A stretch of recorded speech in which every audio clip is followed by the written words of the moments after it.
lights are out and you stumble in the dark. You kept pushing on, but then you went too far. When your ship has sailed and all your dreams are lost, everything is wrong, you feel like it's your fault. Just remember, I will be there for you, baby. Remember, there's nothing out there to get you, don't forget it. When life feels lemons, just call on me. Just call on me. Just call on me.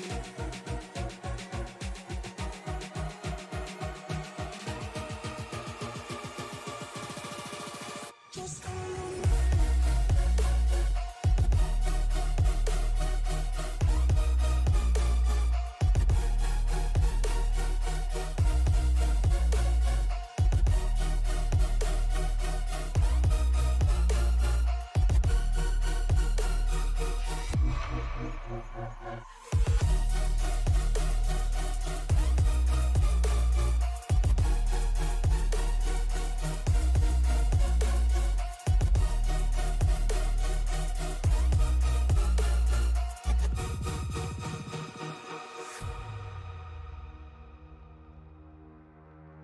You're stronger now than you ever been.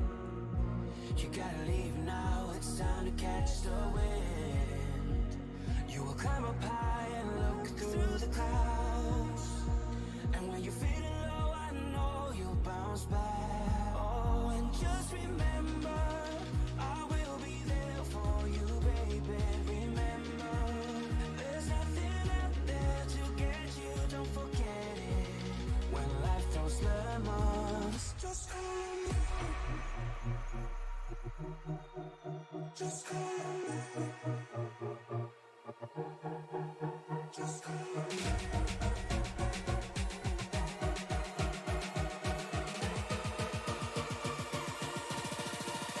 Just call on me.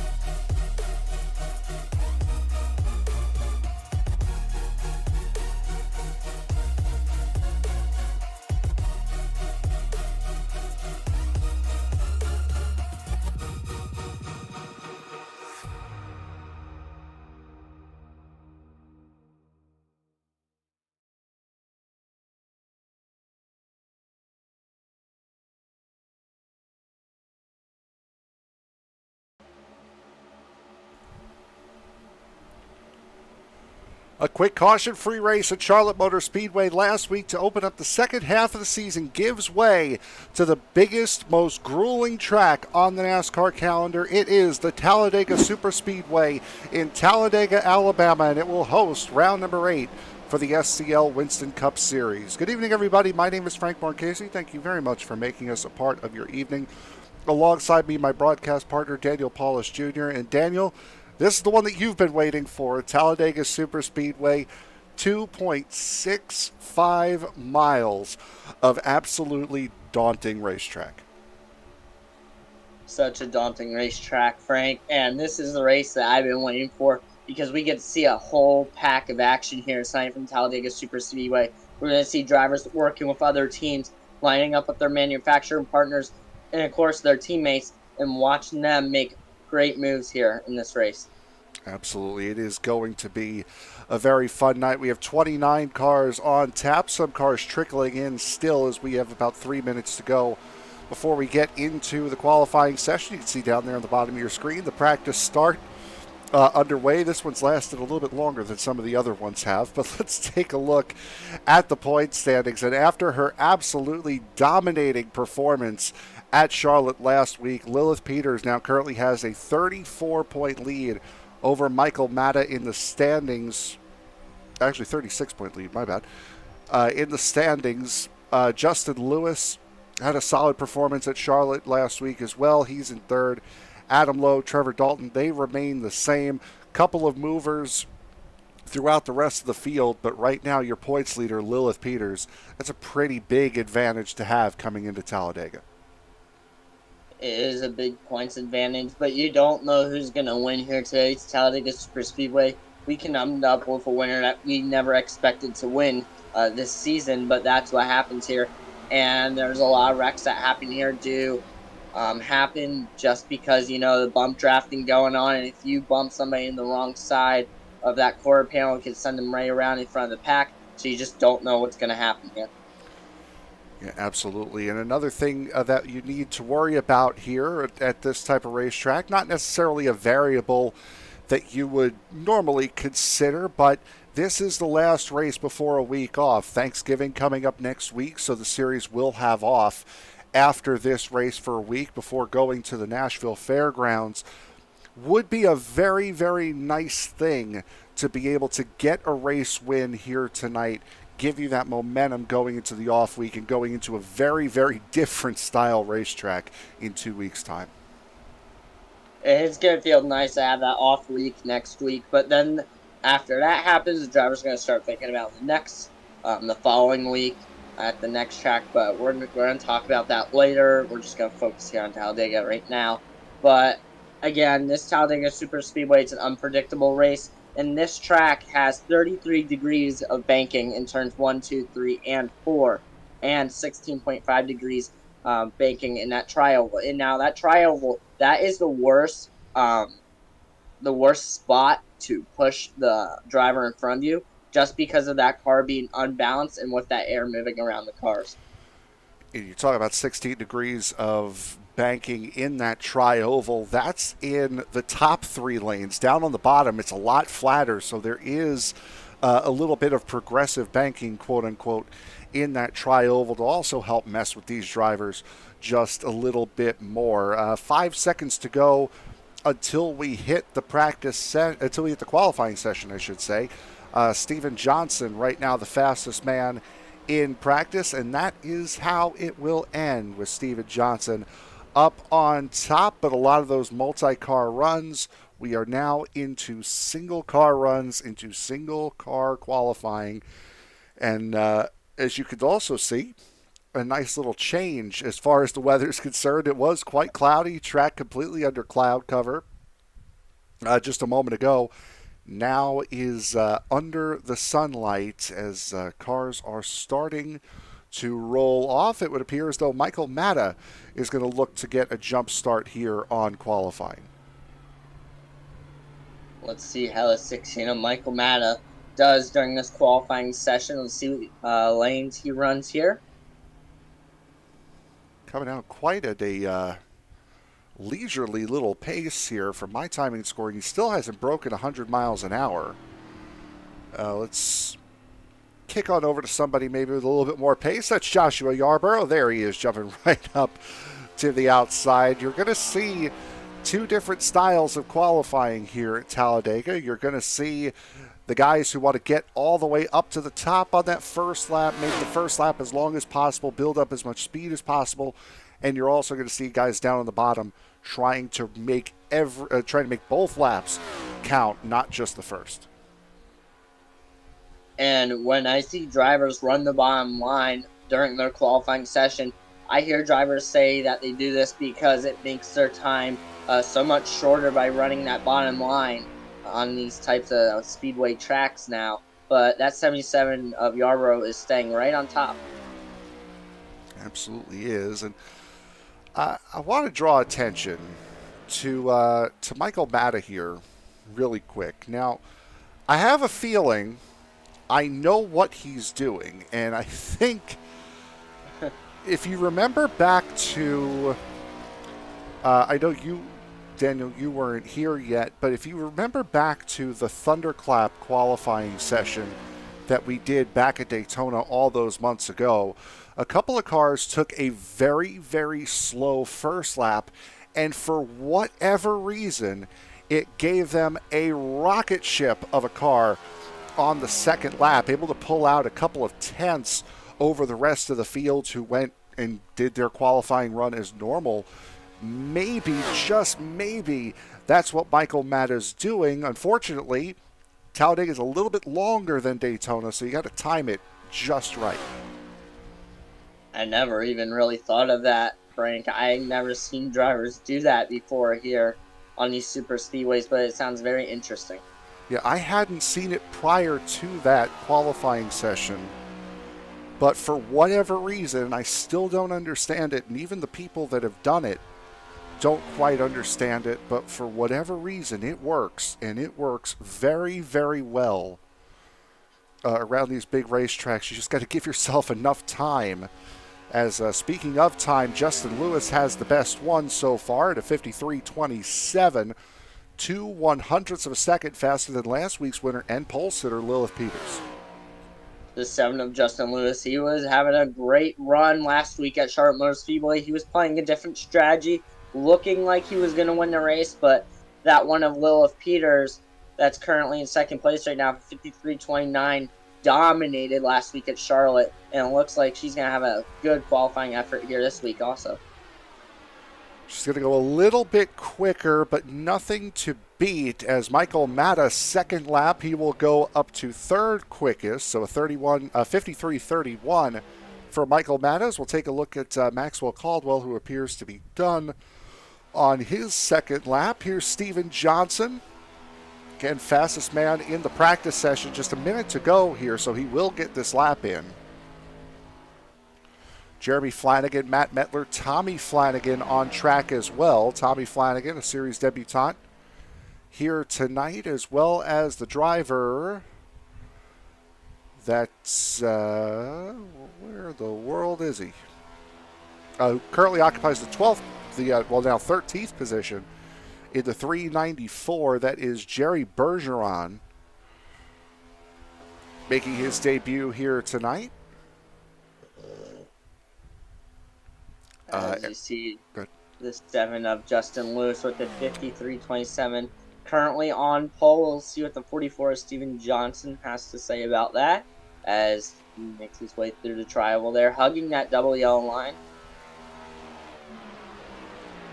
Johnson will go from 18th up to 4th at another 53.31. So a couple of guys very, very close to each other. Tommy Flanagan will not get to finish his qualifying time. And with that, we will now go to the grid here to start off tonight's race. And Justin Lewis, car number 7, will sit on the pole with a time of 53.271. Lilith Peters, 2/100ths of a second off in the outside of row number 1. Michael Matta and Steven Johnson will make up row number 2 with Johnny Wood Jr. and Todd Merkel in row 3. Chad Jones and Eric Schaus in row 4. Brendan Kornoyer and Derek Wegman, who is the second fastest car in practice, will line up in the 10th position, row number 5. Row 6 will go to Maxwell Caldwell and Raymond Kimmel in the 12th spot. Ronnie Hurst, Jonathan Casebeer in row 7. Row 8 will go to Jerry Bergeron and Barrett Flo. Joshua Yarborough and Trevor Dalton will make up row 9. Kevin West and Austin Call, the first of the non-qualifiers, will make up row 10. Matthew McMeekin and Tommy Flanagan in row 11. Adam Lowe and Brandon Hinton in row 12. Row 13 will see Jack Sanders and Matt Mettler, David Hanna and Jeremy Flanagan in row 14, with Michael Robinson rounding out the field. And again, from 19th to 29th, will line up via their iRating after not putting down a lap in qualifying. Weather conditions here for today's race. We are just shy of noon in sim time. 8-mile-an-hour winds blowing a little bit southwest. Now that would mean a southwest wind here would mean a crosswind where on the little short chute where the front straightaway is. So between the tri-oval and turn 1, little bit of a crosswind blowing from the inside of the cars to the outside towards that grandstand out there. 80-degree ambient temperature, 98-degree track temperature. So it's an early October day here in Alabama, but still fairly warm, and that track temperature is also showing that fact. With warm weather comes slick tires. Mm-hmm. It absolutely does, as we are getting set to get rolling here. Still missing a couple of cars rolling off of still missing a couple cars from being able to roll off the grid, including our pole sitter. There he is, Steven Johnson. Justin Lewis jumping in. Steven Johnson not there either. Eric Schaus, Maxwell Caldwell, guys that usually wait until the last minute before we get set to go, which is very helpful because as your car sits here, it is using fuel. Not a lot, but it is. And unless you have your ignition mapped, can't shut the car off, so you can't save that fuel, as guys will wait until the final seconds before we roll off on the grid to get onto it. As Daniel, this is going to be one of those races here where you can win it or lose it in a heartbeat. It is a very, very difficult track to get around, not necessarily because of the technicality of the track, but more because of you have so many other drivers around you that could make a mistake at any moment. So what would you be doing here in the first couple of laps to try to figure out what to do and maybe try to position yourself for a little bit later on in the race? You're absolutely correct, Frank.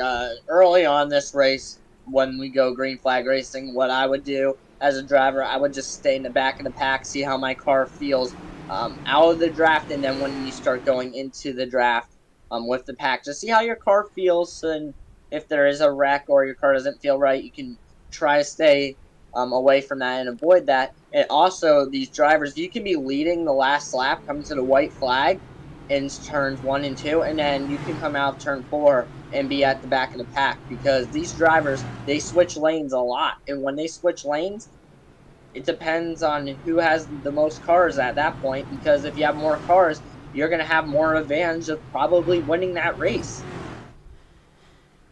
Another thing that we've seen with this next-gen car is how well the top line seems to work around these racetracks, but it really works if you know how to run it. As one of those drivers that does tend to favor the outside line here, you do want to be a little bit closer to that bottom line, especially through the corners, to try to keep that side draft. But that is going to be another big thing here tonight. We tend to see on these super speedways that the inside line tends to prevail on the run to the line, but if you want to try to take the win here, you're going to need to be able to move up on that high side. And when I see a lot of drivers also that are on the inside line, if they clip that apron, they can be really loose, or they can just start drifting it, because I've seen that happen a lot to a lot of these drivers here in the turns.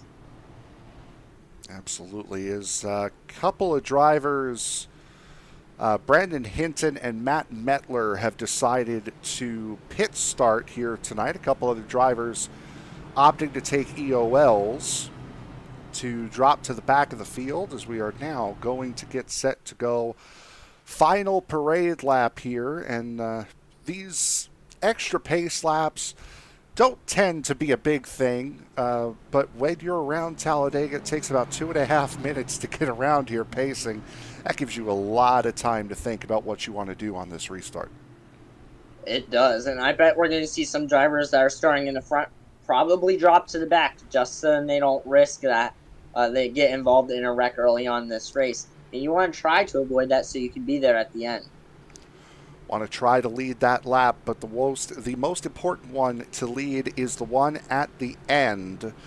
And you can't do that if you wreck before then. So Justin Lewis, Lilith Peters will lead the drivers away here tonight. Take a look at some of the onboard cameras that we have on offer here for you tonight.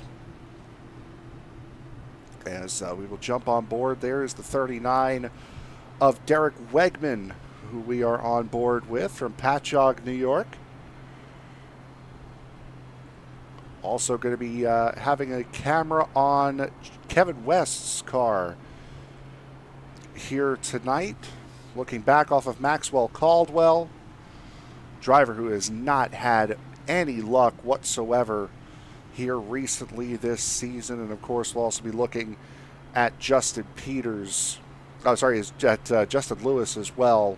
Lilith Peters to his outside. Steven Johnson has regained his place in the line as we get set to go here at Talladega Superspeedway. A long night of racing to come. Daniel, take us away. As you see the 7 of Justin Lewis and the 1 of Lilith Peters on the front row. Green flags in the air, folks. Let's go racing in Alabama.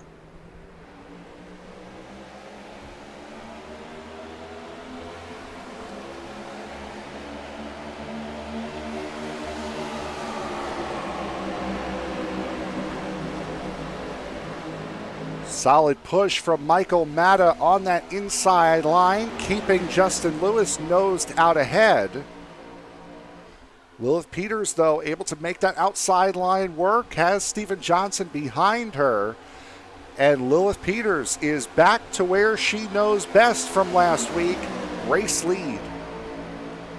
Lilith Peters out front, but look who's right behind her is the 44 Steven Johnson, holding second place very comfortably. There, as you see, the 7 of Justin Lewis now struggling there, falling back to 4th place. Lewis not quite getting that push off the inside line. Again, the outside line is where you want to be. Older gen cars, that one would have ducked down right in front of the 7. Not in these cars. You want to be running on that outside. The outside is going to be your best friend here at Talladega. As you can tell, the top 5 all single file now heading out of turn 2. Full speed ahead for all of these drivers, and look how quickly they flash on by, as now that inside line, at least towards the front, has been completely abandoned, except for the number 6 of Jonathan Casebeer, still trying to make it work, hoping that a couple of friends will come up and help him. There's Justin Lewis jumping right to the middle, wants no part of it. 3 wide back there in the middle of the pack with Justin Lewis, and the 6th there of Casebeer. But Casebeer is still working on that inside line. As you see some of these drivers now going to the inside line there.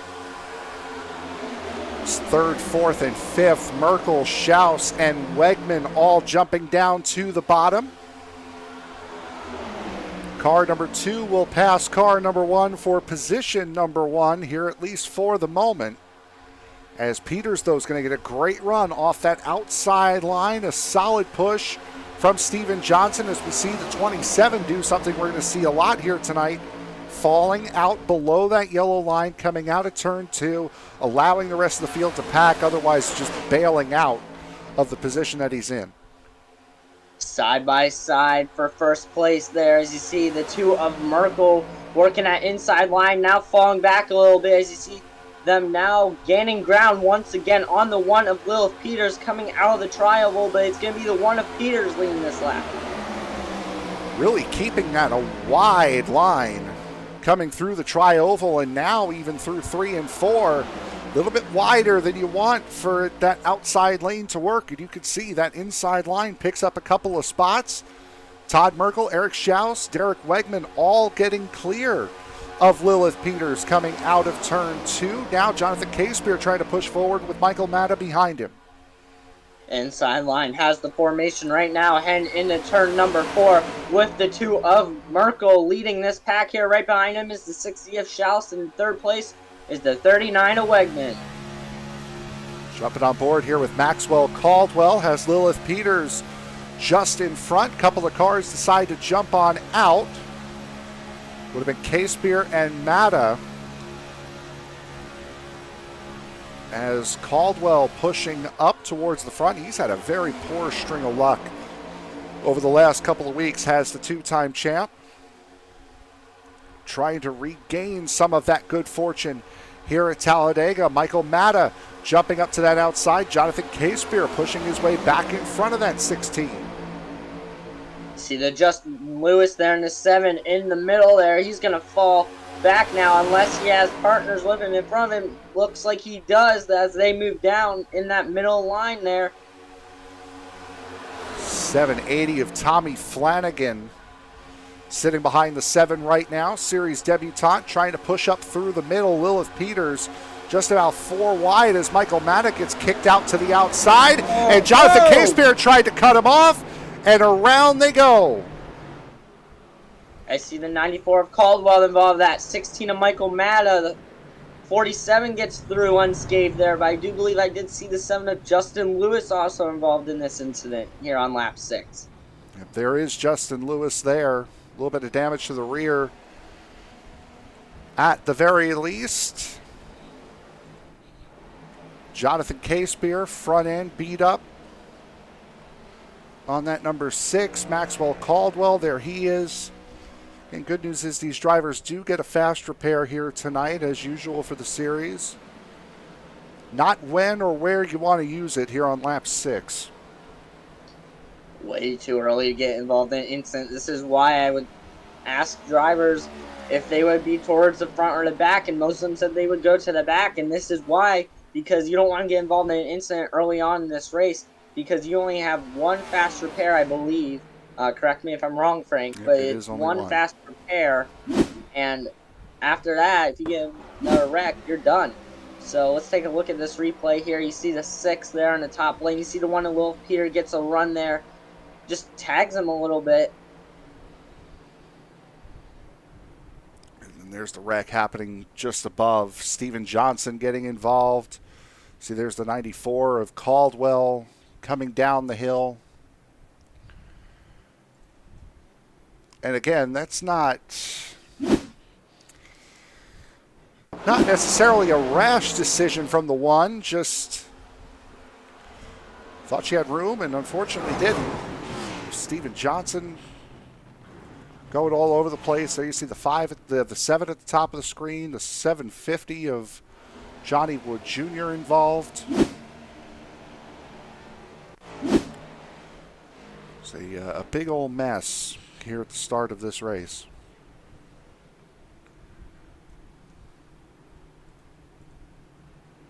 Real shame for some of those drivers getting collected in that incident. It's just a move that went wrong, and that's what you don't want to see happen, but unfortunately it does happen, and these drivers probably aren't happy right now. I mean, you can see where Lilith Peters is coming from on that incident. She had the line behind her. She had the momentum. And the 6 wasn't necessarily in the middle lane. It was he was kind of straddling the inside and the outside lane, or the middle and the outside lane. But, I mean, that's just one of those racing incidents.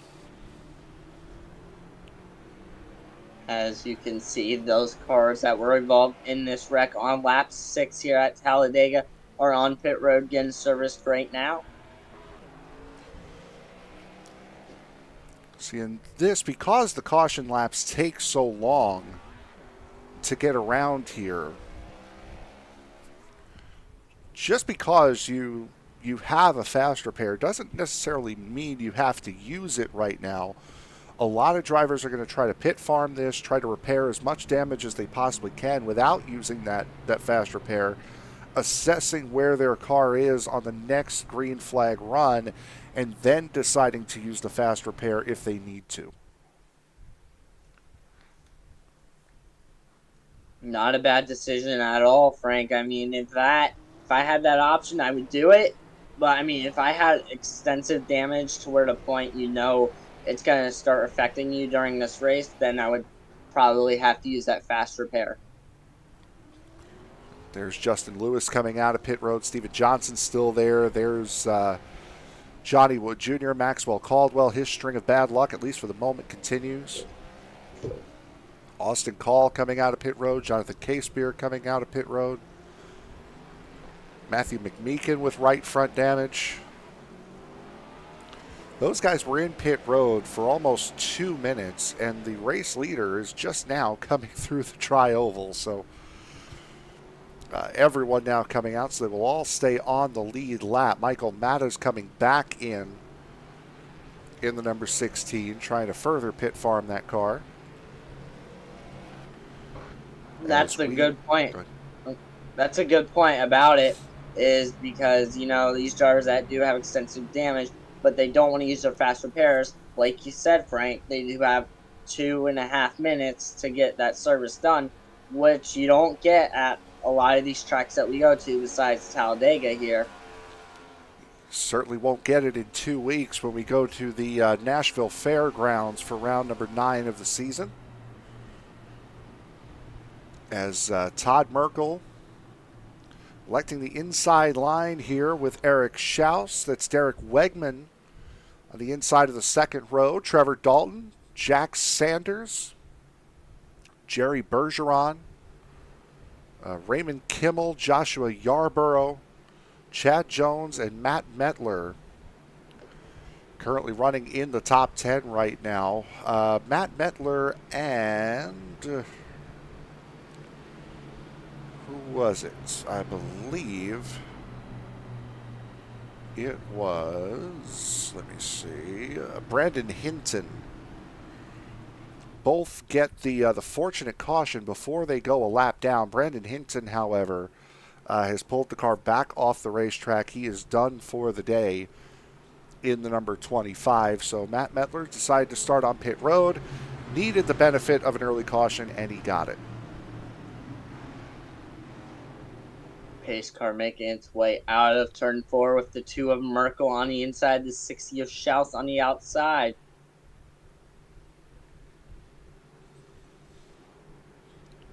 Pace car coming in now.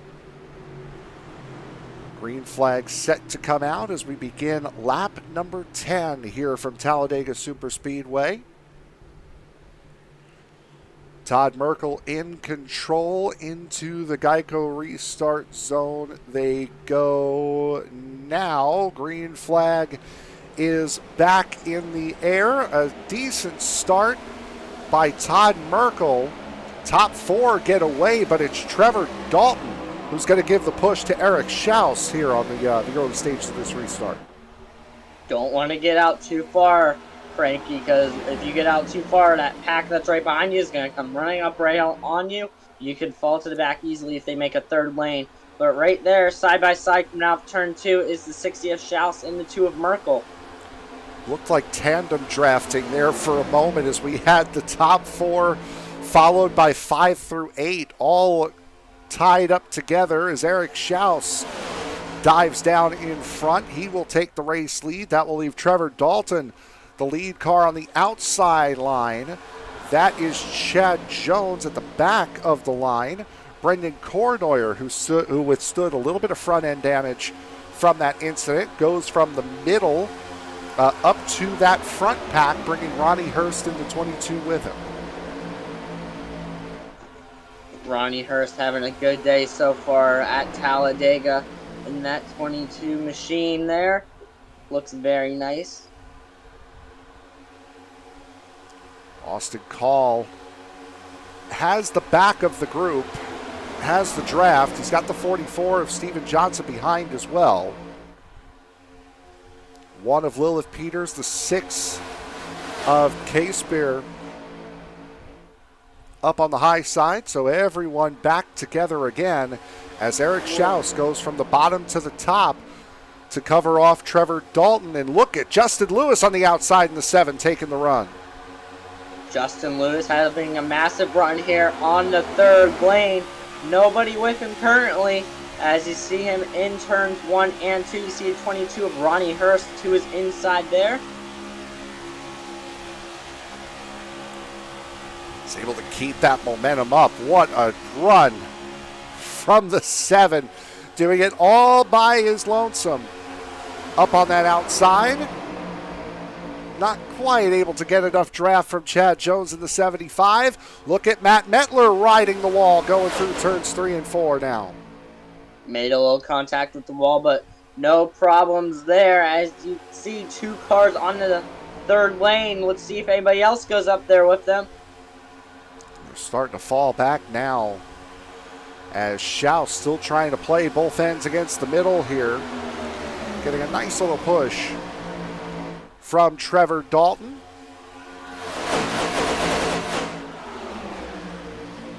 As Schaus and Dalton now both go down to the inside, that will leave Gary Bergeron, or Jerry Bergeron, sorry, the leader of the outside lane, only for the moment. As, that could have gotten nasty. 394 of Bergeron having a good day so far in his rookie debut here. Lilith Peters. Lilith Peters having issues. She got loose and down on the apron going through 3 and 4. And she is now well off the pace, and she is going to lose the draft as Schaus and Dalton continue to lead this race up here at the front. You're going to see the 60 of Schaus make moves, go to the top lane, go to left bottom lane, just to block those runs, because those runs are very fast, and they come very fast, so he's going to have to make some quick decisions here once he gets those 2 lanes. Good news for Schaus is he's got a buffer between him and the runs. It'd be the 27 right now, as Dalton all over the back of car number 60 up here at the front. Right now we have a 13-car front group. After the 1 got loose, that broke the pack in half. Tommy Flanagan, now Matt Metler, leads the second group of cars as they go single file, trying to find the best leader and the best pusher to try to make up the 2 seconds between them and the front 13. Barrett Flo, currently running in the 21st position, has Adam Lowe and Michael Matta for company, just chilling out, trying to stay as close as they can to that second group, but far enough away that they can avoid anything that happens in front of them, as the status quo remains up here at the front. Look at the 394 on that top line there, trying to see if he can get a run to make something happen here to get up to the 60 of Schaus, but it's not going to happen. As you see that inside line very well organized here. Outside line just does not have the numbers. It can be the preferred line, but still, if you don't have the numbers and if you have someone leading it that doesn't know how to work it, doesn't really matter what the preferred line is and what the preferred line isn't. As Bergeron leading Joshua Yarborough, Chad Jones, and looks like Ronnie Hurst on the outside it is. So just those 4 running on the top side right now. I think they're going to start falling back a little bit if they don't get more cars up there with them. They might prove me wrong later, but that inside line's still kicking.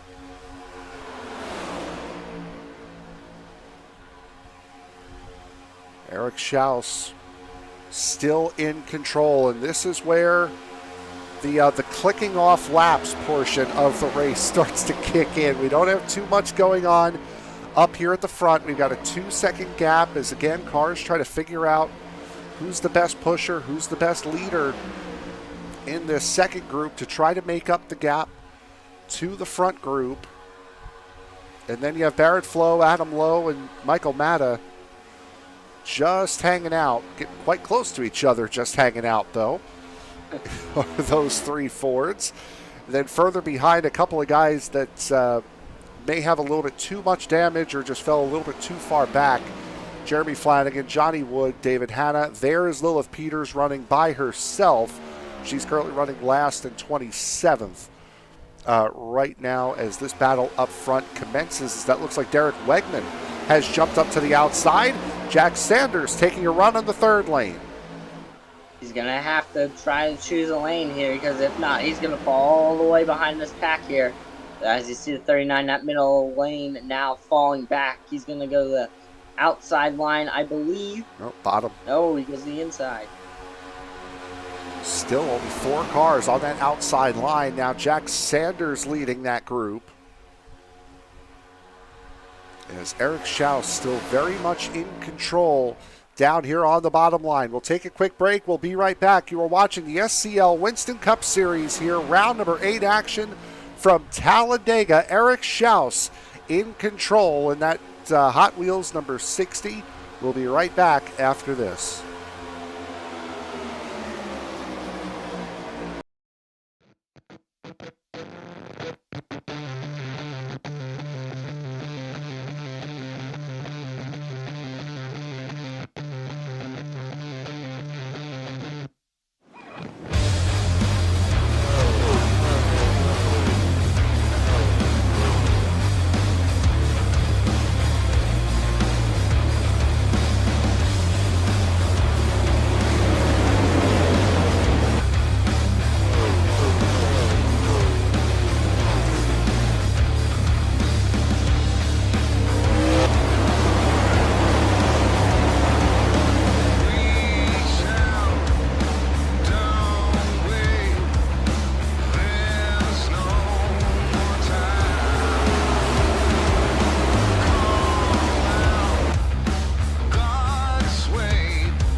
We are clicking off laps here at Talladega Superspeedway, lap 22 of 75, and right now this is your front pack.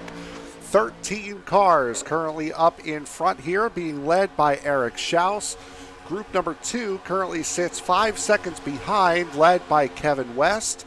a further 5 seconds behind that, we see the pair of Barrett Flo and Adam Lowe. Michael Matta has fallen off of that pair. It was a trio. Now it's just two. Flanagan, Hanna, and Wood have found each other, and Lilith Peters by herself after getting loose. So right now, that is what is going on here at Talladega. Not a lot of fighting as we start clicking off these 75 laps. Anticipation is going to start ramping up very soon here. As you see, we're on lap 23. They're just clicking off laps at this point. It's just follow the leader until we get towards, the laps starting to wind down here. As you see, the 60 of Shao still in the lead, controlling all lanes here. As you see, that outside still has 4 cars with the 5 of Sanders, the 412, I believe, of Kimmel. And it's the 6 of Case Beer and the 22 of Ronnie Hurst there, but now falling back a little bit. Looks like Bergeron, their second car on the outside lane. As again, it's not a lot of moving around. It's certainly a lot of moving around from the bottom line, as that has allowed Jack Sanders to take that push and lead this race. Eric Schaus also now starting to have some internet connection issues, certainly not helping. I would be kind of scared at that point. Yeah, I wouldn't be too happy about that either.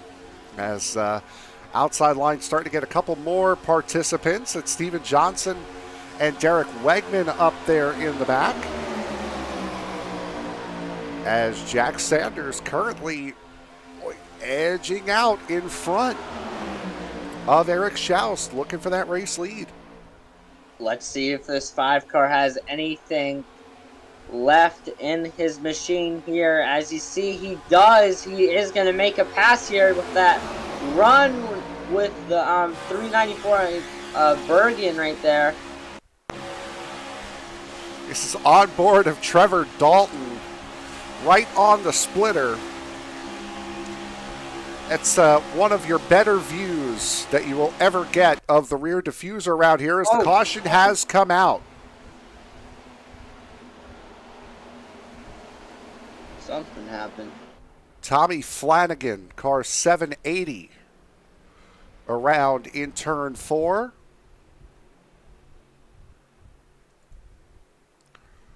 Caution that would do wonders for Lilith Peters. She was not all that far away from going a lap down. And he has high-centered that car, at least for the moment. Oh, if he would have kept the car rolling backwards, he would have gotten it back. Let's take a look and see what happened with Flanagan to bring out our second caution. Off the nose of Austin Call, and at least from what it appeared, netcode was a major factor in that. Yeah, netcode does happen a lot here on these super speedways. It's unfortunate that happened. A lot of netcode there. You see, he never touched him. Did Austin Call. It looked like he was a good foot away from him, like 12 inches at least. There are some netcode incidents that are just purely netcode, but there are others that are netcode that probably would have happened anyway. I think that one was just pure netcode right there. Is Jerry Bergeron will lead the field down to pit.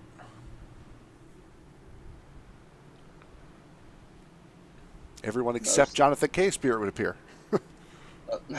Most of these drivers making their way down pit road, probably to get some fresh tires and some fuel there. A good way into the fuel stint. A couple of guys going a little bit too far in the pit box, having to back up. And it is everyone except Jonathan Casebeer and Todd Merkel come down pit road. Trevor Dalton wins the race off of pit road. Matt Mettler stays out as well. Todd Merkel looks like he did come down pit road and went through. But Jonathan Casebeer, who came into pit after the incident on lap 7, decides to stay out here. Apparently something happened with Matt Mettler coming off of pit road. Let's take a look and see. He went through pit road and just... Oh my. Hooked a left and pulled off. Maybe? Maybe he missed the box?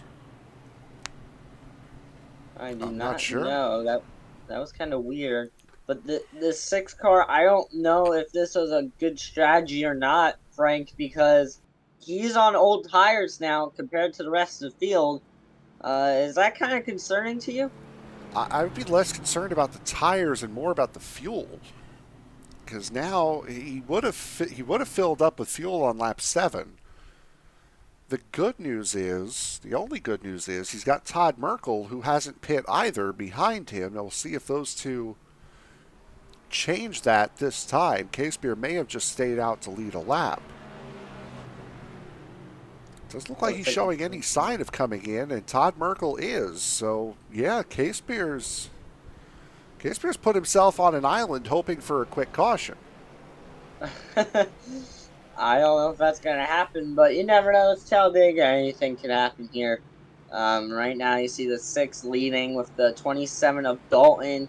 He's the leader off of pit road. He's leading all the cars that came down with him. So they're all on fresh tires. Fresh tires and full tanks, something that Jonathan Casebeer cannot lay claim to at the moment as we get set to go green flag racing here this time. And for Todd Merkel, I believe this was an old trick that he used to deploy a couple of seasons ago. If you come down pit road on the first lap and don't stop, you technically went down pit road, so you don't get penalized for coming down on 1 to go. If you don't pit and you come down on 1 to go, you'll get a penalty. But if you come through pit road, whether you pit or not, you won't get a penalty if you decide to pit with 1 to go, and I believe that's what Todd Merkel has decided to do. Using the iRacing code to your favor is effectively what that 2 car is doing.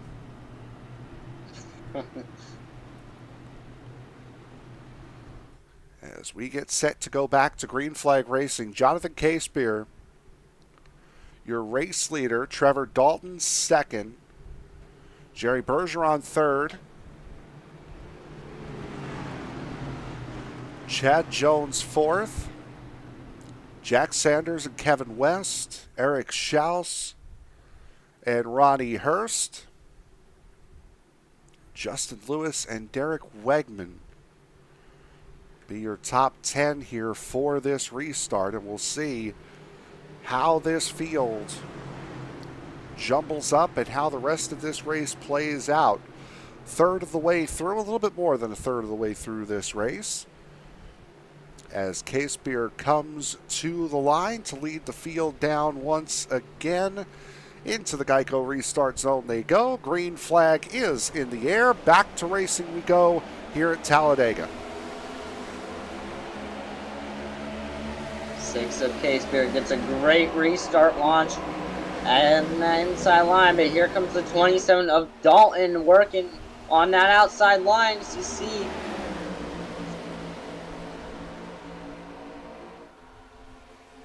It's a one-on-one race right now, at least for the moment, between Dalton and Casebeer. And while for Casebeer, that may have been an absolutely incredible restart at any other racetrack except for here at Talladega, except for here in Daytona, you don't want to get that good a jump around this racetrack, so it would definitely behoove you to be as predictable as possible on the restarts. Look at that third line there. I believe that is the 47 of West there trying to make a third line happen. But look at the 394 all over the bumper of the 6 coming out of the trioval. Jerry Bergeron getting into that second position. Jack Sanders holding station as the third car on the inside line in that number 5. as Kevin West continues to fall back, now falls down into line. That was Brendan Kornoyer in the 55 who was behind him trying to get that run on the high side. Too wide all throughout this pack here. As you see, the 6 of K-Spear are still controlling this field here, but that 27 is going to have a run. It looks like out of turn 4. Certainly is. As Dalton gets a good push from Chad Jones, gets the momentum from that outside line. Let's jump on board here, why don't we? With Chad Jones, what it's like to push around one of these races. A lot of throttle control, at least for the moment, out of car number 75. Might look easy to these viewers watching this race right now, but let me tell you, it's not easy when you're behind the wheel driving these cars at least going 190 to 200 miles per hour around this racetrack, and especially when you're on somebody's bumper without trying to wreck them. Absolutely is. Holding that middle lane as well. It's holding a line can be hard enough for some people. Go to NEC Fixed Lobby. As Jones, pretty solid lap, got away, broke away from Jonathan K-Spear on that inside line. And now these two up here running nose to tail in the middle. Derek Wegman, the first car on the bottom line. He's fallen in front of Jonathan K-Spear. Outside line, very organized here. As you see the inside line, they're struggling a little bit. Whoa! A little wiggle there out of the 39 machine of Wegman coming onto the back straightaway. But that 6th car of K-Spear still inside the top 10, but falling back a little bit here on these old tires. And it's also, if I were Derek Wegman, yes, this push here from the 6 is quite nice, but I wouldn't rely on him all that much because, again, he's the only car that did not pit under this most recent caution was Jonathan K-Spear, so he is going to have to come into pit, which means eventually I'm going to lose my drafting partner as Trevor Dalton has just lost his. Chad Jones goes to the 3rd lane, Dalton goes to the bottom, and now Jones has lost his lane completely. Jones is now going to fall back unless a 3rd line forms, but unfortunately it doesn't look like that's going to happen. But that inside line has a huge run heading into turn 3. Everybody in the field is up in this battle except for Johnny Wood Jr., who is 15 seconds and rapidly falling behind this main pack. But there's no front group, there's no second group. It's just one group, and Trevor Dalton is ahead of the lot. Look who's back inside the top 10. It's the one of Lilith Peters, cracking the top 10 once again. She's in the mix here for a win, possibly here tonight at Talladega. Yeah, Peters getting loose, hitting the apron, going through 3 and 4. Had to save the car, almost went a lap down on that last run. She is now moving back up through the field. As Dalton getting a very good shove from Derek Wegman. And you notice the 6 of Jonathan K-Spear not giving Wegman that push anymore. Because, Daniel, what is the golden rule in superspeedway racing? Probably don't race on old tires. Don't push the pusher. Or that.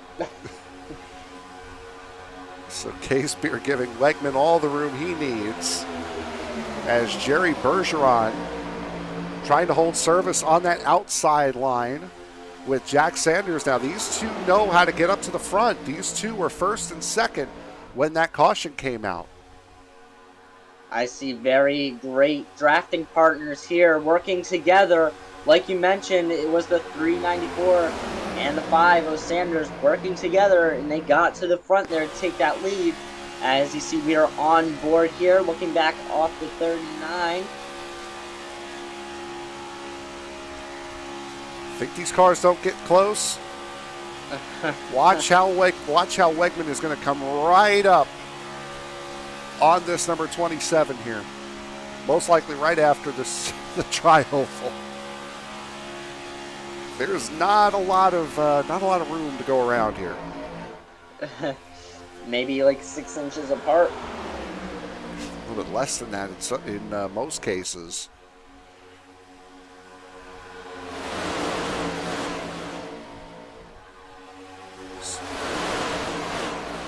Down the back straightaway they go. Trevor Dalton still out in front, moving and shaking here in the middle of the field. That's Steven Johnson right now in the middle of 3 wide, as Justin Lewis to his outside, Chad Jones behind him. As Michael Matta, you just saw him move down to the inside. Car number 16, he was up towards the front earlier on, was a part of that incident on lap 6. Michael Matta there, just 16 machine on that inside line.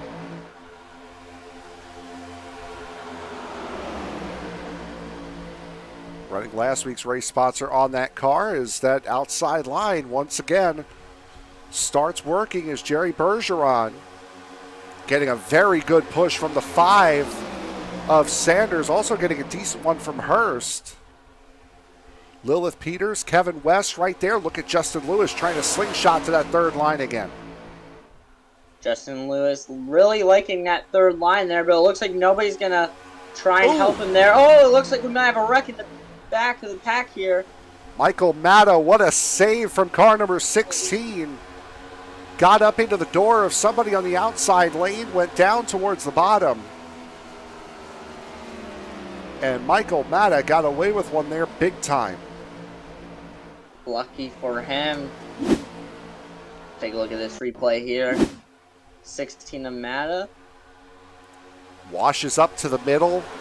Gets hip checked by Chad Jones and able to save it. Just enough room.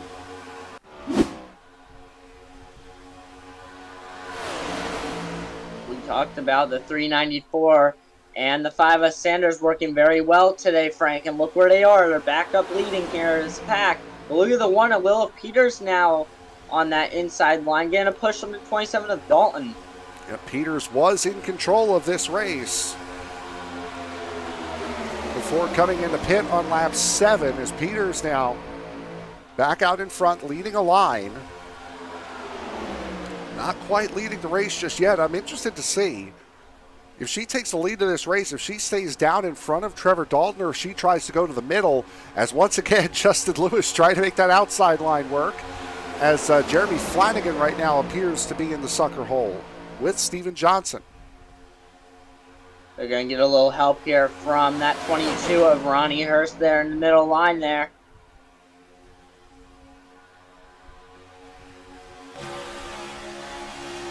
Board with Steven Johnson. Cars on the inside of me, cars on the outside of me.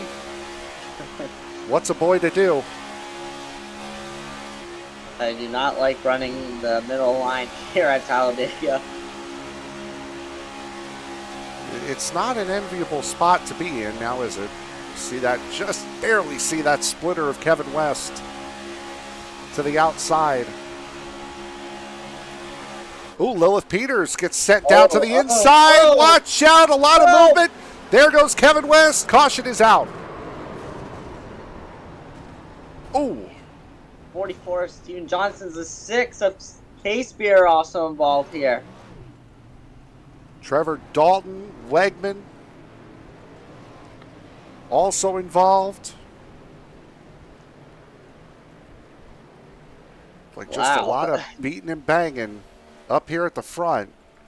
Let's take a look at this replay here.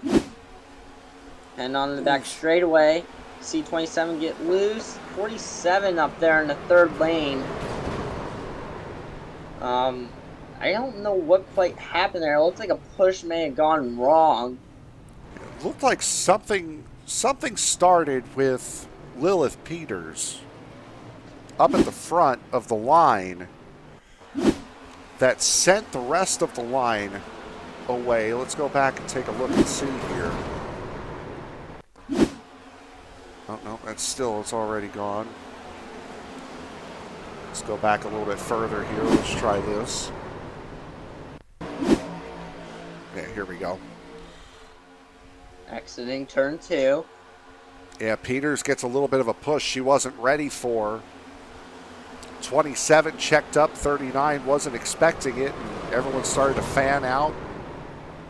Got to a point where there was nowhere to fan out to unless it was in the door of another driver. Very unfortunate for most of these drivers involved in this wreck on lap 40. As you see, we are on lap 41, third caution of the night. Not too bad for Talladega.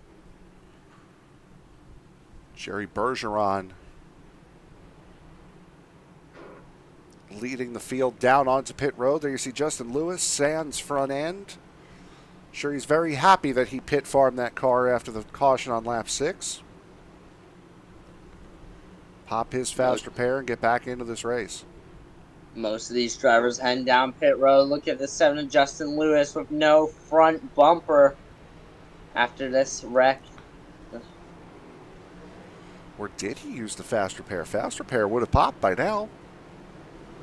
I don't see anything changing, so I do believe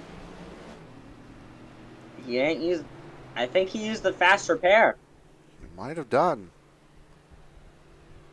Very unfortunate for the 7 of Justin Lewis. I see a 1 of Lilith Peters there. No significant damage. She won the race off of pit road. Let's take a look at that incident once again from above here. Take a further look and see just how out of shape she got. Again, we'll going through 1 and 2 here. You can see the 27 is all over her. I think it was a push that went wrong, to be honest with you. Here we That's are. what it out looked like. Right there on that quarter panel. On her, and yeah, kind of a swiping. Wasn't necessarily that he hit her too far over, is kind of took a swipe. Right. Went from the inside to the middle. Just the way that car was dancing around. It wasn't a flush hit.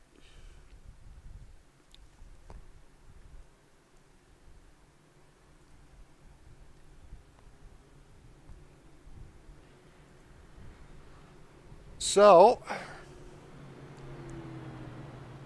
have just over 30 laps to go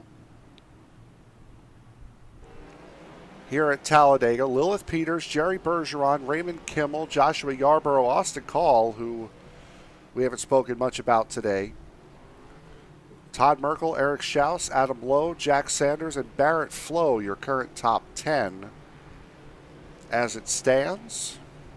Drivers out of the race: Matt Mettler, done after 26 laps.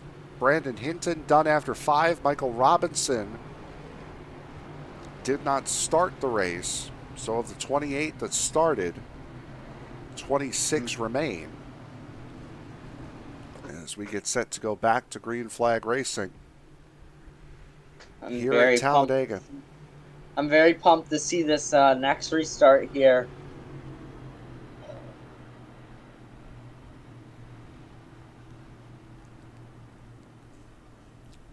We've seen great restarts all the way through the field here tonight, but again, they're coming at the track where the great restart is probably the least wanted. Yeah.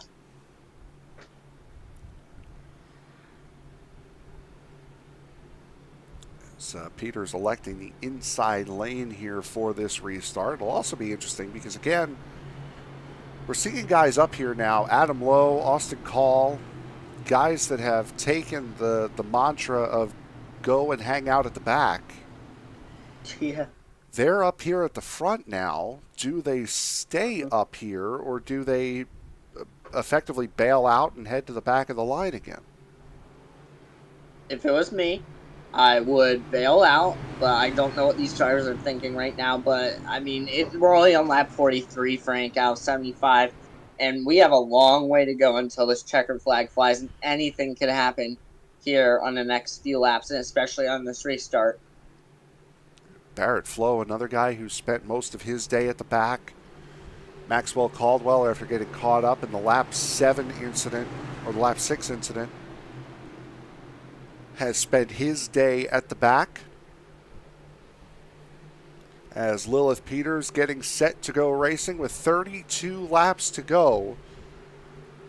Here from Talladega, green flag coming back out. Peters under control, green flag in the air.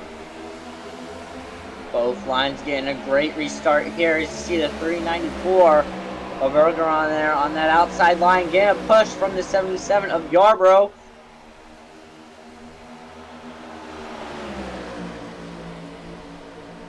Yarborough, highest we've seen that number 77 here tonight as well. As Peters getting a nice little shot from Raymond Kimmel in the number 412, but so far not enough to stay in front of Jerry Bergeron, as Yarborough almost collecting the wall there going into turn 3. One of Lilith Peters is clear both lanes here. She's going to have to defend herself now because those runs come really fast, so she's going to have to block each lane if possible. As you see the 412 of Kimmel all over the back of her car with the 18 of Cole right there in third. Don't normally see Raymond Kimmel up here towards the front, but putting on a nice show here in that second position from Odessa, Texas. Kimmel's second car on that bottom lane right now. Looks like Austin Call and Adam Lowe are taking the bait. They're staying up here. See how they handle up here in the front of the pack as we are on board with the 18 of Austin Call out of Spring, Texas. See that tilt to the camera, that gyro cam here. See what 33 degrees of banking is like. There it is. It's quite a lead you got there. Look at the 394 having a great run on the outside. You see him going by the 18 of Austin Call and the 77 of Yarborough. Looks like they're side by side heading into turn 3. Lot of wiggling from both lanes. Not necessarily just from the bottom or just from the top. Both lanes moving around quite a bit. And part of that might be the wind. We saw it before. It's up to 10 miles an hour now, still blowing in this direction. So they'll be getting a crosswind right here about. But gusts of up to 12 miles an hour. It is still blowing quite significantly out there. It plays a big effect in these cars at these super speedways, especially when you have winds around 10 to 12 miles per hour. The more wind, the more difficult it's going to be. But as you can tell, we have 3 wides. You see they're wrecking mid-pack here on the back straightaway. It looks like, who is that? The 7 of Justin Lewis is involved. The 92 of Eric Flo's involved. The 39 of Wegman. 70-50 of Johnny Wood Jr. There's Barrett Flo. He was the first one we saw start to lose it. Take a look and see what happened here with car number 92. And again, he's one of the drivers that was staying in the back. Coming out of 2. Oh, he's already in the wall with Michael Matta here.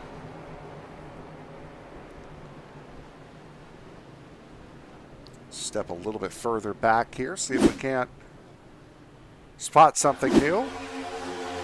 Oh, got a little bit of a bump from McMeekin. And McMeekin turned him sideways.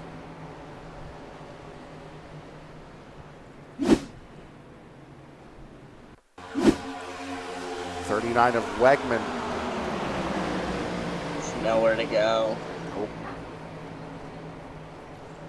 That code may have saved that 750 a little bit there, going through the 41.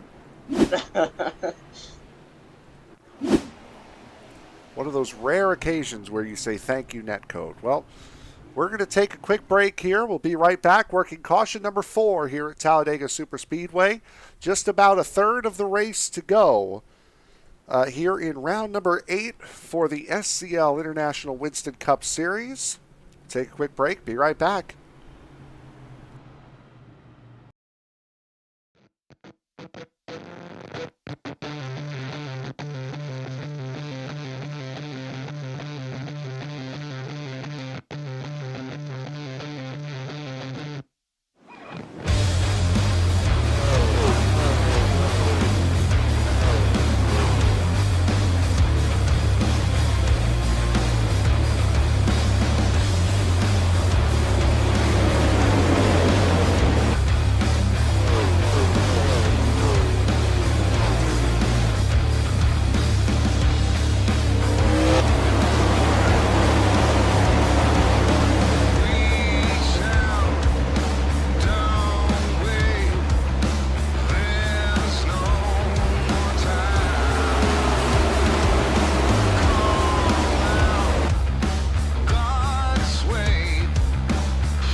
25 laps to go, and we take the green here. Round number 8 of the SCL International Winston Cup Series here at Talladega Superspeedway. Jerry Bergeron out in front. Joshua Yarborough the outside of the front row. Lilith Peters lining up on the bottom of row number 2. Raymond Kimmel very, very close with Joshua Yarborough up on that outside line. 25 laps to go as the green flag flies. Jerry Bergeron will get a pretty good start, keeping Lilith Peters very closely in tow, but the outside line is a lot more bunched up. Outside line's going to get a better run here. As you see, they're all bunched up really tight together there. As you see, a 77 of Yarborough leading that outside line there for the 412 of Raymond Kimmel there. Adam Lowe there on the outside line. Maxwell Caldwell out there as well. As Bergeron getting a very good push from Lilith Peters, pushing him out to the front. Todd Merkel and Eric Schaus both getting clear as Joshua Yarborough gets split. That's Kimmel up in the third lane. Caldwell up to follow. I was going to say, look at Caldwell making these moves, but now you see the 58 of Adam Lowe now shooting back to the outside. You see the 7 of Justin Lewis back there trying to make a third line happen. There's Lewis. There's Hurst there as well. Ronnie Hurst in the 22. And everyone is here. Derek Wegman is the only driver that is not in this top group. Still only 2 DNFs here tonight thus far, but up here at the front, that outside line has taken over superiority as look who's back up to the front of the outside line, or at least was for a moment. That's Jonathan Casebeer in the number 6, leading the outside lane back up towards the front. Jonathan Casebeer trying to work his way back up to the lead here, going on lap 53 as you see the 2 of Merkel now moving to the outside lane, trying to get a run here on this 394. Todd Merkel getting a nice little push there from Eric Schaus in car number 60. That drops both cars on the inside lane back. And sometimes, I can tell you from being in that position, waiting for that next car to come up to you on the bottom lane is excruciatingly painful. It is, and look at all these drivers moving around throughout the field. It kind of scares me now. Like, if you make one wrong move, you're going to end up in the big one, so you may want to be careful here. Top 4 cars on that outside lane all came down to the bottom as now Bergeron looks to lead the outside line. Austin Call poking out in the number 18, the 16 of Michael Matta there as well. Jeremy Flanagan also trying to make some headway on that outside line, but right now it is Merkel and Schaus up at the front. Look at Jerry Bergeron. What a debut show for that car number 394 leading the high side. Very colorful car there. As you see, Austin Call in the 18 making it 3 wide there, but he looks like he's going to have no help, and unfortunately he's going to fall back. Can make a little bit of headway up there in that third lane. Here comes Justin Lewis, gets caught up in the wall. Going 4 wide to get around him is Johnny Wood. Make a little bit of ground up in that third lane, but you need to have somewhere to immediately duck back into, and Austin Call did not have that. Remember the 58 of Adam Lowe. He was in the top 3. Look at him now. He's all the way in the back of the pack here behind the 18 of Austin Call, and that's how fast he can get shuffled out here. Austin Call still flying solo on that third lane. Adam Lowe there as well. Trevor Dalton peeks up. As now the outside line has taken full advantage. Bergeron back out front. Joshua Yarborough, Steven Johnson, Michael Matta, all clear. Yarborough and Matta go down to the bottom, but they have no help behind them. Looking to use that momentum from the outside line. There goes Steven Johnson down to the bottom. Inside line back in control. Look who's in the top 10 right now is the 72 of Flanagan. Haven't seen him much lately up here in the front of the pack at Talladega, but he is up here cracking at the top 5 right now, pushing that 394 of Bergeron. for Flanagan. He's got a teammate just behind him, too.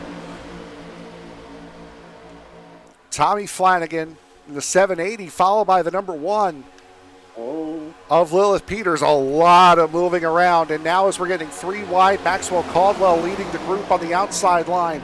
Austin Call, Trevor Dalton, Adam Lowe all out there. There goes Bergeron up to the 3rd lane. Moving around now is going to be very, very dangerous. Falls to the back of the pack there. As you see, he was just in the lead. And right there onto his inside is the 5. Jack Sanders has led a little bit of this race as well, as now we're starting to fall back and become a little bit more civilized. Inside line, though, certainly has the advantage. Joshua Yarborough in a Toyota, one of the very few Toyotas in the field, one of 3 out in front. As you see, the 2 of Merkel and the 60 of Schaus move to the outside line there. Side by side with the 44 to Steven Johnson's heading into turn 3, and that's going to allow the 72 of Flanagan now get a run here. On board with Todd Merkel. You can see it's not easy to get that push. Michael Matta goes to the outside line. He wants the race lead over Joshua Yarborough, and at least for the moment it looks like he's going to get it. Matta had it at the line, but barely. 72 there of Flanagan having a nice run here. Right behind him is his teammate. Let's see if they can do anything here. 2 teammates. Flanagan in the 780 and Lilith Peters in the outside. Oh, contact with the wall. Watch out. Everyone somehow keeps it straight. There goes Flanagan to the inside, or to the middle, I should say, behind Eric Schaus. Oh, boy. This is great racing here. Oh, little check up there from the 2 of Merkel. That allows the 77 to back off a little bit. But they are still on top of each other heading into the tri-oval. 3 wide right behind them. There's, you see the 58 Adam Lowe there in the middle line. It's getting a little bit crazier now. Eric Schaus out in front. Michael Matta dropping back to 2nd. Eric Schaus now is going to get caught in the sucker hole as Jeremy Flanagan takes the lead on the outside lane. Raymond Kimmel swings down to the middle. This is insane racing with 17 laps to go. I don't even know if they can keep it for 17 laps to go. I wouldn't expect them to, honestly. This is getting a little bit crazy.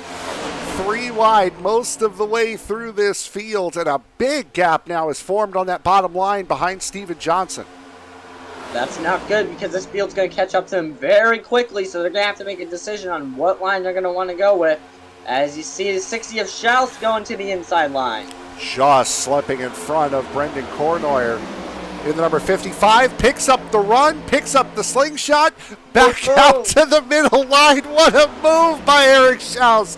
Getting himself even with the race leader, waiting for Flanagan to take the run. Big push out to the front for Schaus. Look at that 3rd line there. He's going to have to block. Look at the 6.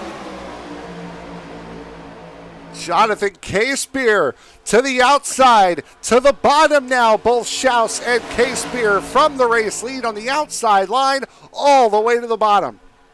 I did not expect to see that. You see the 72 Flanagan there, gets a little loose there.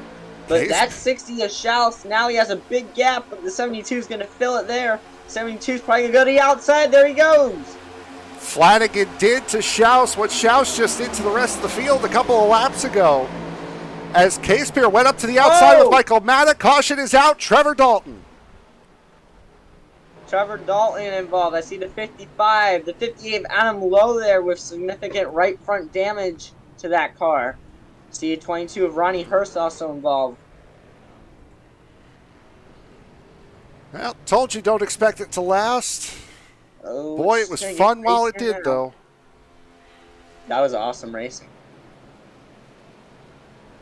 There's Adam Lowe. Brendan Kornoyer also catching a bit of damage in that. Well, see what happens, shall we? Yeah.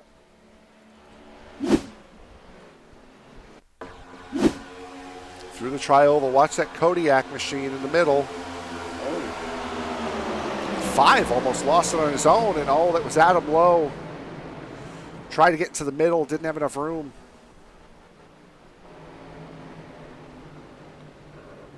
Just got squeezed there, nothing you can do. See this again here from Trevor Dalton's perspective. Watch the 58. He's going to try to make a dive to the middle. Just ran out of room. Hard hit for the 58 there. So there's Ronnie Hurst getting turned around by Johnny Wood. He's right on board here with Maxwell Caldwell. He gets through this without any damage. On the outside lane, minding his business. Here we go.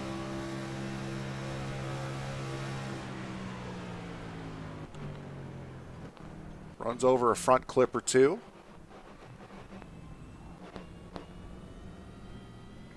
Watch out.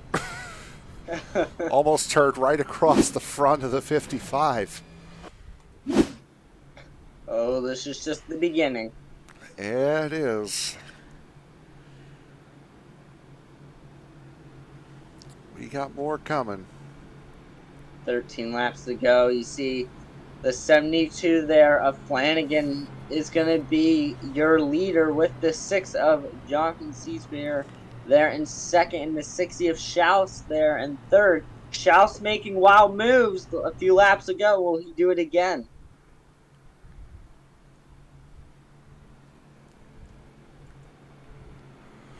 Flanagan, K-Spear will be 1 and 2. Schaus and Matta 3, 4. Merkel and Kimmel 5, 6. Yarborough and Bergeron 7, 8. Johnson and Sanders 9 and 10. Should have 11 laps to go when we take the green flag. Lights still on the pace car. So we will be going around at least one more time. Some drivers did elect to come down pit road. Johnny Wood Jr., Matthew McMeekin, Adam Lowe, Brendan Cournoyer, Ronnie Hurst, Trevor Dalton, Tommy Flanagan. Justin Lewis and Derek Wegman are still in pit road. Everybody's still on the lead lap. Still only 2 retirements. Matt Metler after 26 laps. Brandon Hinton after 5.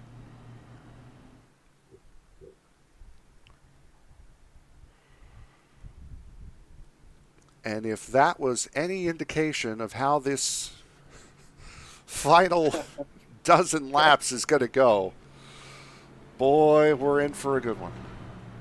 Well, I mean, that's what you expect at Talladega Superspeedway. You always expect great finishes. I mean, imagine if it ends up being 3 wide coming across the line. Absolutely.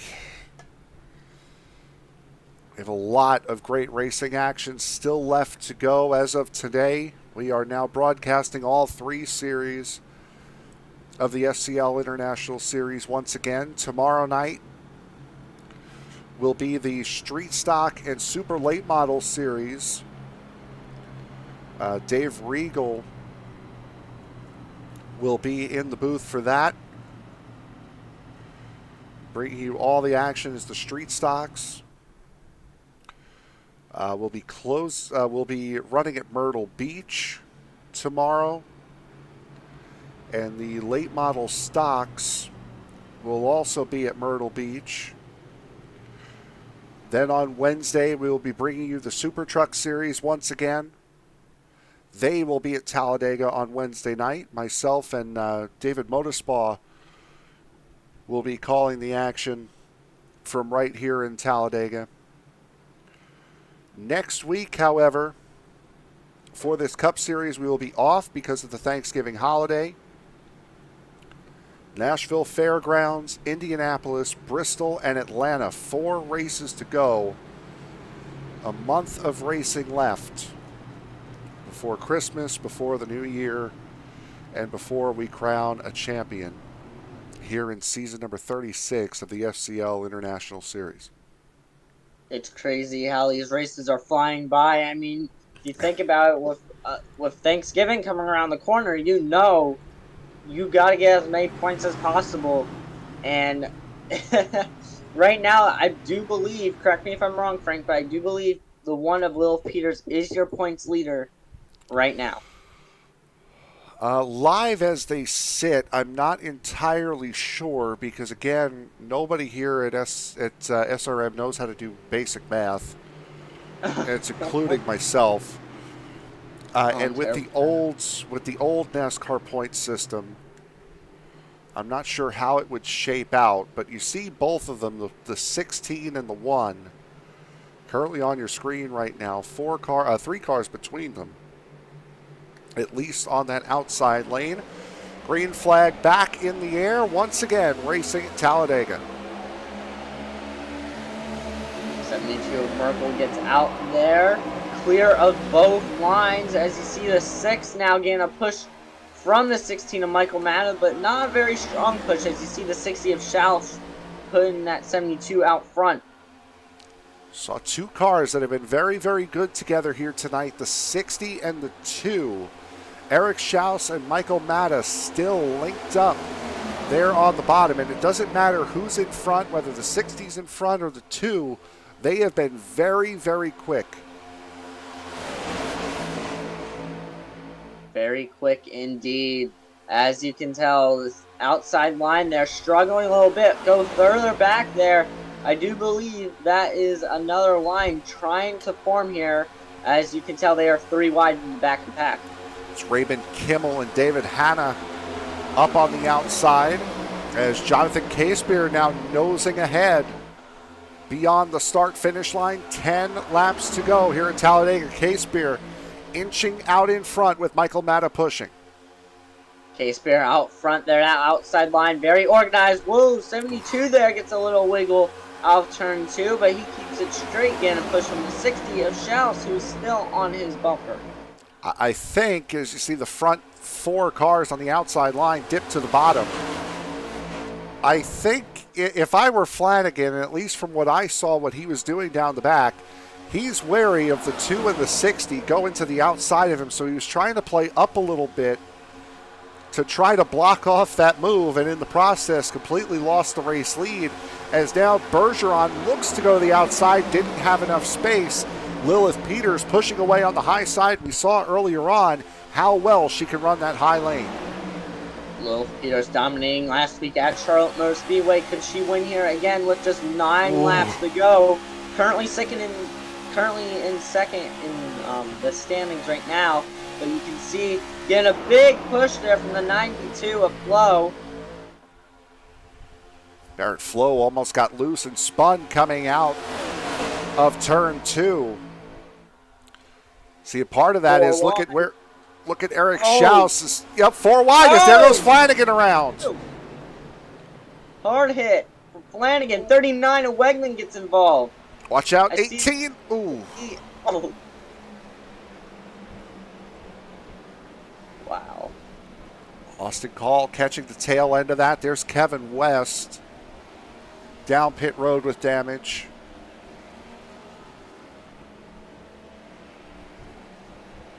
Take a look at this replay here involving multiple drivers here with just 8 laps to go from Talladega's 6th caution of the night.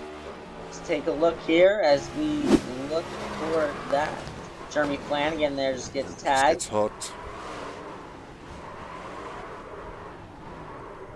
A lot more cars nosing into this. 18 almost made it through. That's Austin Paul. That's the 47 of West. Just got a little bit too high on that drift, as there's Austin Call getting a bit of it.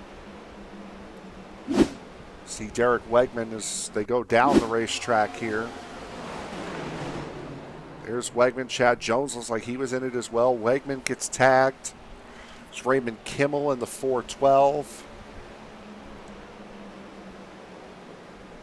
Let's take a look down the track. See Chad Jones who gets hit in this. There's Jones on the bottom, and he's got punched in the door.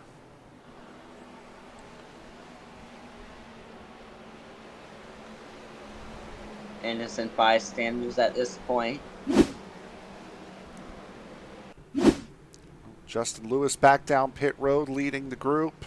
Chad Jones, Johnny Wood, Austin Call, Derek Wegman, Jeremy Flanagan, Kevin West, Adam Lowe. All down pit road here, as we're not going to be quite at a green-white checkered finish. We do have 3 attempts at a green-white checkered here tonight. Not quite in the natural green-white checkered either. Should restart with about 4 to go. With 4 to go, there's going to be a lot of excitement here on this restart. Could be the final restart, but I really don't think it's going to be the final restart, but you never know. It's Talladega. Right now you see the 6 of Jonathan Casebeer right there is your leader, and right behind him is the 16 of Michael Matta. I haven't seen him up front as much, but he's been sticking around here in the top 10 a little bit. And further back you see the 394 making his debut, having a very strong run tonight.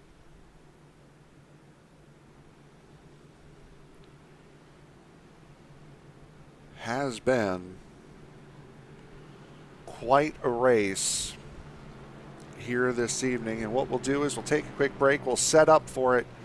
We'll take you to the finish on the other side of this break.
Five laps to go here at Talladega Superspeedway. When they take the line, Jonathan Casebeer electing the outside line here on this restart. Gets a phenomenal jump. Unfortunately, it might come back to bite him.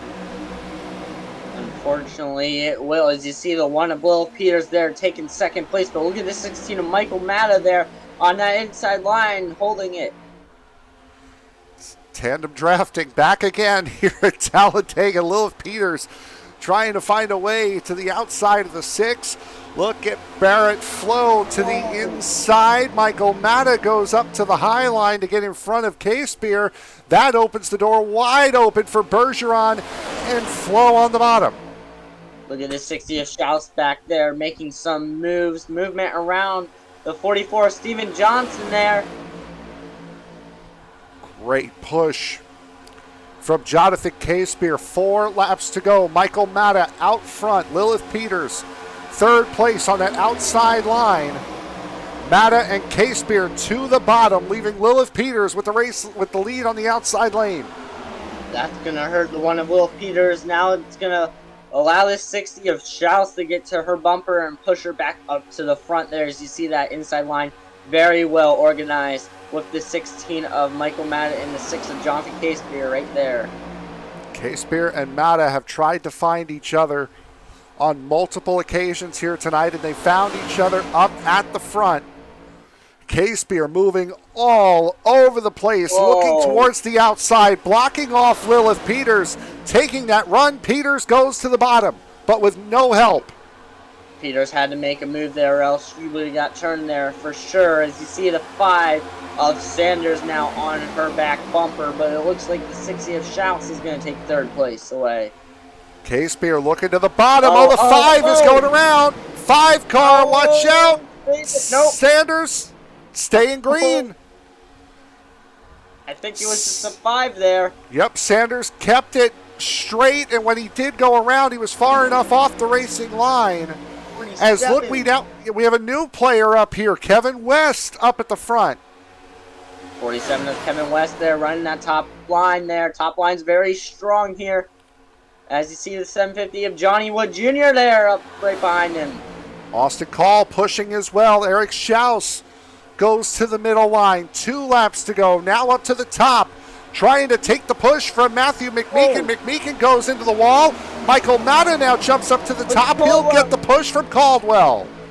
Look at Caldwell there, right smack dab in the middle there. Not where you want to be here with 2 laps to go for sure. As you see that outside lane really running like a train at this point. As you see Michael Matta now moving to the inside.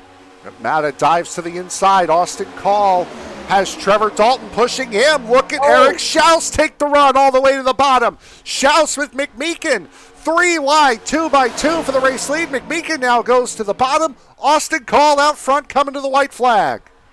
27's going to back up now with the 44 of Steven Johnson there. 18 of Austin Call coming through the tribal. White flag in the air from Talladega. This is the last lap. Let's see who gets it done here tonight, folks. Is the 60 of Schaus right behind 18 of Austin Call. Boy, Flanagan and the 22 of Hurst almost caused a green-white checkered there as Austin Call out in front. He's losing his drafting partner. Up to the middle goes Matthew McMeekin. A lot of cars getting into the wall, but everyone keeping it straight. Austin Call around. There goes Michael Matta, Chad Jones. Everyone behind them has gone around. Battle for the race win. Around goes Matthew McMeekin. Off the nose of Kevin West. This puts Jonathan K-Spear out in front. Johnny Wood Jr. looking to the bottom. Wood Jr. has the run. K-Spear has some help with Hurst. Look at Trevor Dalton go down to the bottom. K-Spear now 3 wide behind him, wrecking behind him. Jonathan K-Spear is going to win here at Talladega. What an incredible finish we just saw there. Austin Call leading the white flag, had the momentum to win this race. Unfortunately, ends up in Jonathan K-Spear's favor, and he gets to collect the checkered flag here tonight. What a finish. K-Spear, Hurst, and Wood. I had mentioned before that Ronnie Hurst had just about caused a green-white checkered, and he's going to come home in second. And remember what I said earlier, Frank, in pre-race, you see drivers leading the white flag, and it never ends as the driver leading the white flag. It always ends as somebody else. And tonight turned out to be no different. As we'll start working on getting these drivers in here. Looked like it was going to be a couple of different guys there on the last lap. But first of all, let's bring in our race winner here tonight, Jonathan Casebeard. Jonathan, what a wild last lap. Let's go. I've been waiting for one. What a finish. Just run through the last lap really quick from your perspective. Oh, I don't know how the last couple laps looked, but I was working with Matta there, just trying to get something done, and then I was overheating, so when I tried to peek out, we got a little squirrely, fell back a little bit. But, we got a run going again, and I saw the inside clear of Austin down the backstretch, so I went through that, and then coming off the corner with Johnny Wood, he got a run to the inside. I didn't want to block him too hard, but side drafted him. Somebody got a run on the outside. I blocked and got a push, and that sent me out in front of him, and that was just all I needed. You said this has been a long time coming. Tell me what it's like to win, to finally get that win that you've been waiting for so long. Oh, this feels much better than I thought it would. I love racing with all these guys. I don't have any personal problems with any of them. It's just really good racing with most of these guys, especially up front. Guys like Hurst and Wood and Michael Matta. Just everyone's got, all the regulars have a lot of respect for each other, and so it was good. We have a week off with Thanksgiving coming up next week, but after that we're going from one of the biggest tracks on the calendar to one of the shortest at the Nashville Fairgrounds. What are your thoughts going into Nashville? I've been testing on Nashville. It's a little loose. There's going to be a lot of throttle management and a lot of brake control, so I'm hoping we can run that one as clean as possible. Anyone you want to give a shout out to or a thank you to, Jonathan, before we let you go? I got to shout out my teammate, Michael Matta. We worked together trying to get that to work the entire end run there. And then I got my mom watching and some other friends. My dad watches a lot, so just got to appreciate the support from everybody. All right, Jonathan, congratulations. Enjoy the win, bud. And you got an extra week to do it, too, with no race next week. Appreciate it. Thank you. So that was your race winner, Jonathan Casebeer. We'll now go to our second place finisher here tonight, Ronnie Hurst. And Ronnie, from almost crashing, about to take the white flag, to finishing second, I would say not a bad way at that last 2.5 miles. Seas parted there, didn't they? Yeah. Oh, man. Actually a little confused right now. It shows that I'm 24th in the rankings. I know I came across there second. Man, Jonathan got down in front of me pretty good. I think I could have snuck by there. I'm not saying I would have, I guess, earned it because a lot happened to get me there. But hey, man, I'll take it. Very happy with it. So right now, at least for the moment, sitting in second place, you were involved in a couple of incidents tonight. How did you manage to keep your car clean enough to where you could still pull off a good run towards the end of the race? Sometimes things, they're just, there's nothing you can do about it. It's out of your control. You just end up in unfortunate situations. It's nothing malicious on anybody's part. It's just, it's the way it goes. It's racing, and you just got to, manage the fast repair. I think I used mine with 15 laps to go. Before that, I got in a little fender bender, and there was I don't know, maybe 30 seconds of optional repairs. But it's not hard to make up ground on this track. Everybody's going fast, so it worked out. Thanksgiving week off. Then after that, we go to the Nashville Fairgrounds. What are your thoughts going to the short track in Nashville? Honestly, never raced there. This is my first season ever doing this. Joshua Yarborough, my good buddy, and he got me into it. Actually, it was last Thanksgiving. We talked about it in my kitchen, so I just kind of fell in love with it. So to answer your question, the race coming up, I mean, if I'm being honest, I can't, these short tracks, these guys, they're really good. So when it comes to these tracks where you need all the technique and you know, they've got a couple legs up on me. So you know, if I finish mid pack anywhere or something like that, I'd really be happy with that. But I guess we'll see how it's gonna go. Any shout outs you'd like to give before we let you go? Oh gosh. Yeah, my wife who's hearing me through the floor right now, wonder why I'm being so loud because the baby's sleeping. Thank you, Lindsay. Love you. Joshua Yarborough, it's my boy. Get me into this. Very supportive, encouraging. J&M Group Industrial Services. We sponsor some of the races. I love the guys. My buddy Phil, he watches religiously every week. So I'm happy to have him. I know he's watching right now. He's throwing me some text messages. You guys in the booth, it's awesome. I love listening to you. I like, you know, when I'm not racing, I like watching the comments and you know, the salt and pepper we were talking about last week. But yeah, man, just if I miss anybody, sorry. I do love you. Oh, my brother Bobby, can't forget him. He also watches every week. Big support mechanism for me. So I think I'll shut up now so somebody else can talk. Well, Ronnie Hurst, bud, congratulations. An extra week to enjoy a second place finish here tonight at Talladega. Congratulations. Thanks a lot, Frank. I'll take it in. You guys take care. Now we'll go to our third place finisher here tonight, Johnny Wood Jr. And Johnny, wild last lap. How did you make it through the messes there? I have no idea. Did somebody get DQ'd or? I'm not sure. Ronnie was saying something about he's being shown in 24th position, so we're not quite sure. We're just going off of what we have right now. Okay. Yeah, because I know I got collected in every caution. And somehow, I think me and Kevin West on that last restart, I just kind of stayed with him. We ran the high line. I was like, please don't ditch me, Kevin. Don't go to the bottom. And he didn't. He saved it all the way to turn 3 on that white flag, and he had to dip to the bottom. And I think he got taken out by, or something happened there. I don't know what happened there. And I just stayed on the outside with, I believe, Jonathan, and just drafted. I dipped down too early, and he jumped on my right rear, and he kind of slowed me down a little bit, and then he won it. So. How difficult is it knowing how wild and crazy these finishes get?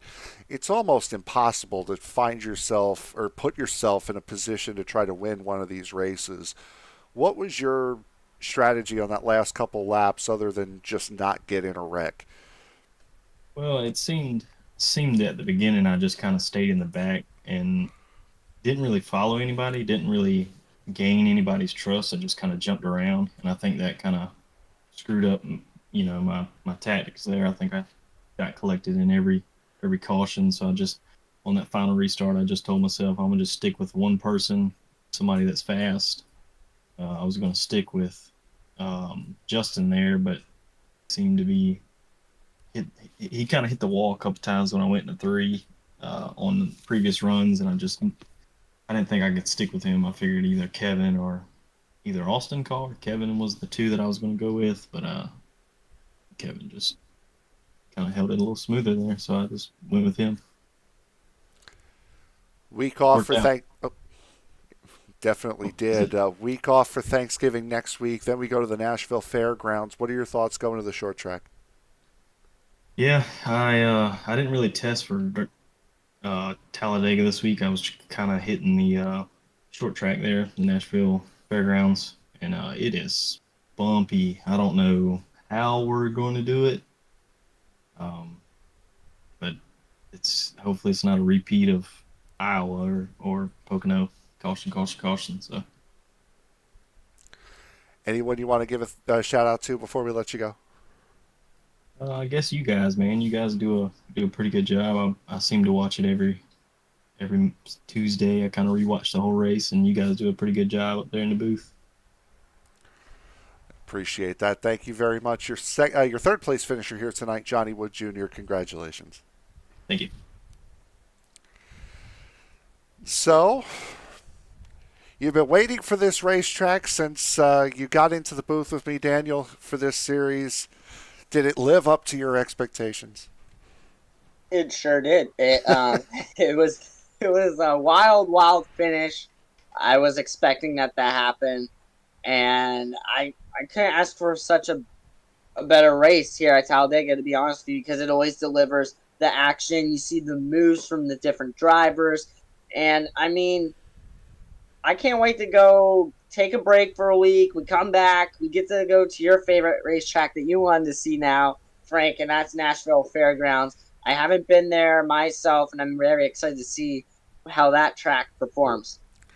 It is going to be a very fun race in 2 weeks' time at Nashville. And here tonight, if you couldn't get enough Talladega last week, tonight, you'll certainly get more of it on Wednesday night, as we're now broadcasting all of the series again that this series has to offer. We will have the late model stocks and the street stocks at Myrtle Beach tomorrow night, and then on Wednesday night we'll be broadcasting the Super Truck Series race here at Talladega. So we are back on all 3 nights here for this series. But for right now, let's take a look at the finishing order here for tonight's race.